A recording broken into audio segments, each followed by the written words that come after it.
welcome to this episode of Ask Aviel. My name is Aviel. You can ask me questions so that we can share, learn, and grow together. Today, I would like to talk about veils. A veil is an article or hanging cloth that is intended to cover the face or an object of significance. Some say that women must put on a veil for reasons of modesty. We see this in the scene in which Rebekah meets Isaac for the first time. Genesis 24:65. Rebekah said to the servant, "Who is that man walking in the field towards us?" And the servant said, "That is my master." So she took the veil and covered herself. However, apart from this verse, we have no evidence that ancient Israelite women wore veils. Head coverings may have been worn, but they are not considered veils for the face. It is unlikely that Rebekah is depicted as veiled out of modesty.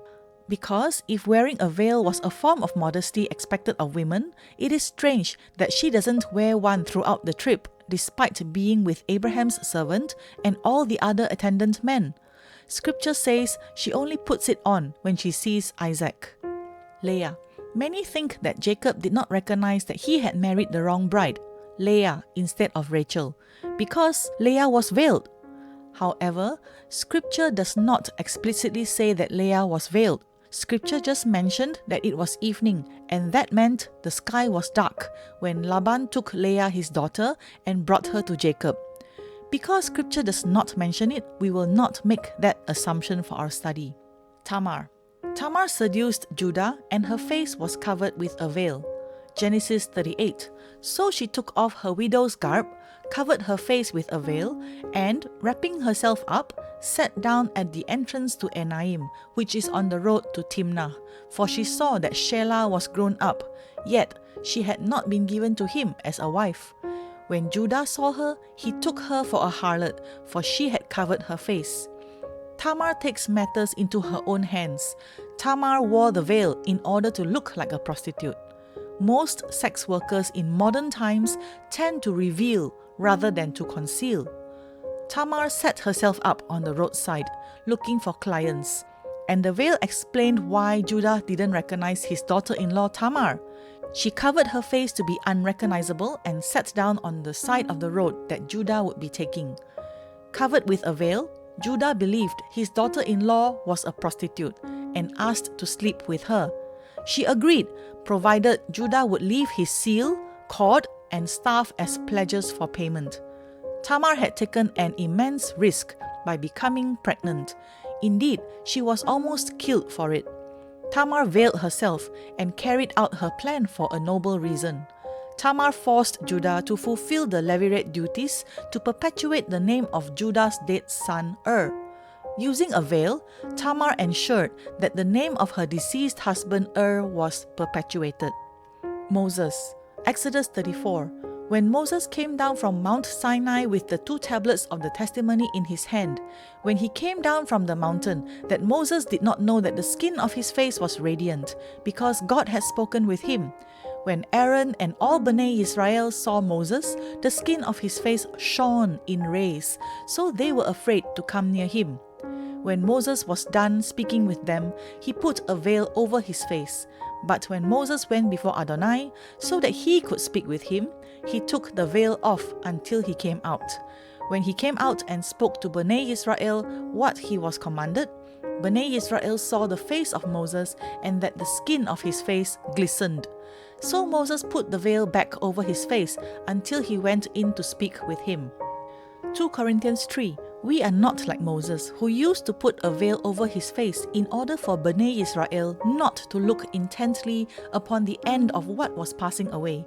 But their minds were hardened, for up to this very day, the same veil remains unlifted at the reading of the ancient covenant, since in Messiah it is passing away. But to this day, whenever Moses is read, a veil lies over their heart. But whenever someone turns to the Lord, the veil is taken away. Now the Lord is the Spirit, and where the Ruach Adonai is, there is freedom. But we all, with unveiled face, beholding as in a mirror the glory of the Lord, are being transformed into the same image from glory to glory, just as from the Lord, who is the Spirit. A veil is a barrier and something to hide behind.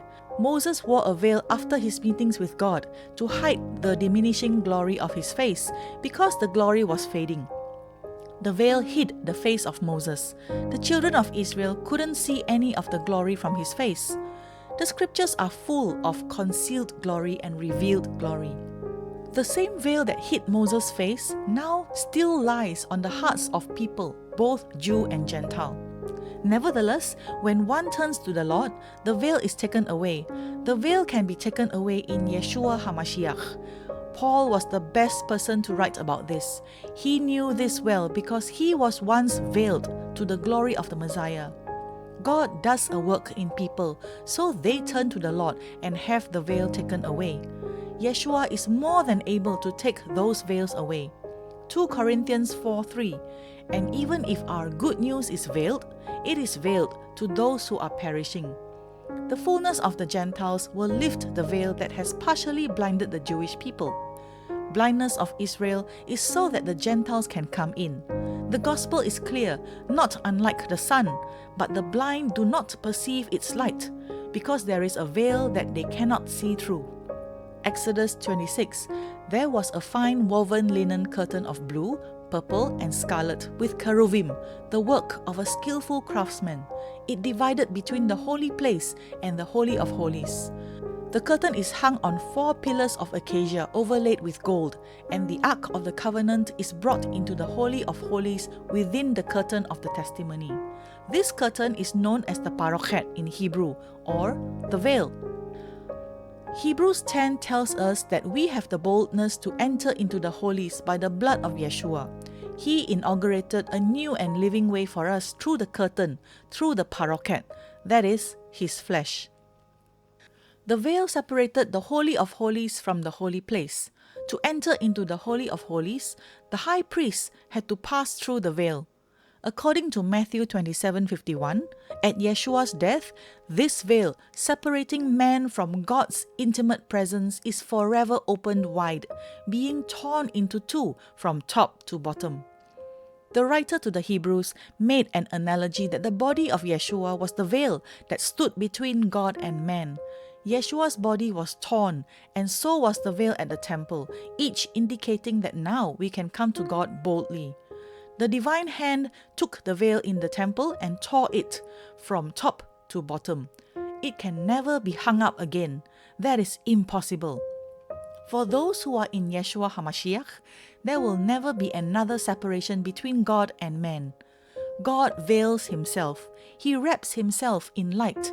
We human beings can know nothing about God if he does not reveal himself. Only God can reveal himself, and God has revealed himself to us as the God of deliverance, salvation, and redemption. God has glories that are veiled to us on earth.